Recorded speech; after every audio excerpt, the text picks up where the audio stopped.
Hello guys, welcome back to the channel. In this today's tutorial, I'm going to show you how to collect stones for the sand sculpture base in Heartopia. Okay, I'm going to show you how to make the sand sculpture base. Okay, and one of the crafting materials is stone and also the quality timbers. But for now, I'm going to show you how you can get the stones.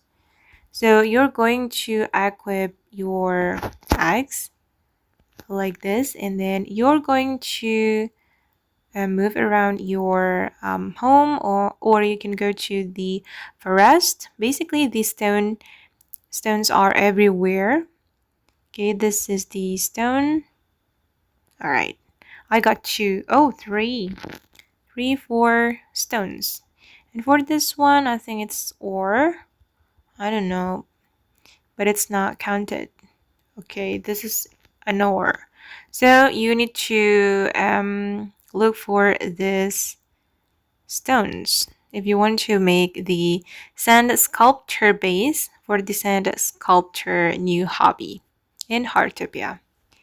Okay, guys, and that's all about getting or collecting stones in Heartopia for the sand sculpture base.